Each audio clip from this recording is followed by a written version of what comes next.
sumarstörfum bæjarins fyrir ungt fólk. Þetta í fyrsta skipti sem bærinn býður upp á slíkt. Ég heiti Hildur Hlíf Vilhjálmsdóttir og verkefnastjóri þessa verkefnis.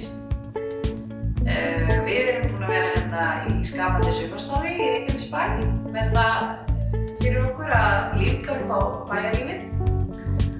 Og þetta verkefni var fengið fyrir styrk frá ríkinu sem Reykjanesbær fékk til þess að styrkja ungt fólk í skapandi greinum.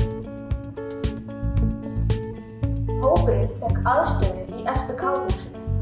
Það hefur ekki mikið verið að gerast þar í nokkur ár. Í sumar hefur verið breyting á því.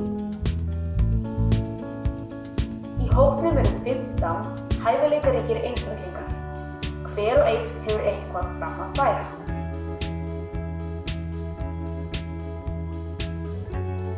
Við fengum það verkefni að lífga upp á Pakkhúsreitinn og þar í kringum.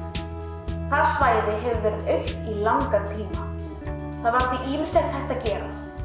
Smíðahópurinn tók það að sér að smíða alls konar hluti svo hægt var að fylla svæðið með. Við vorum flest byrjendur með litla sem enga reynslu í því sem við vorum að fara að gera. Hvert verkefni var því áhugavert til framkvæmda.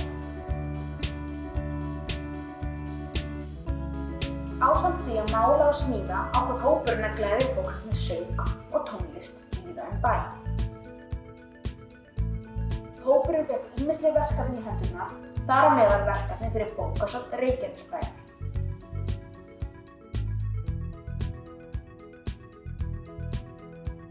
Í loka verkefnisins var haldin uppskeruhátíð og þar var margt í boði fyrir unga sem aldna.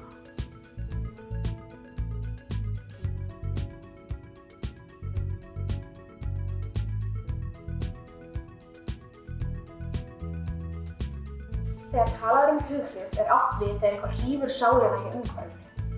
Fólk finnur fyrir ákveðinni hrifningu eða seðjun sem hreyfir við þeim. Sem dæmi má nefna falleg listaverk, góð tónlist og leiklist. Einnig verður fólk fyrir hughrifum þegar það heyrir dugnað og afrek, finnur fyrir gæsku og góðvild og jafnvel bros frá ókunnum. Það má því segja að það að verða fyrir hughrifum að lifa.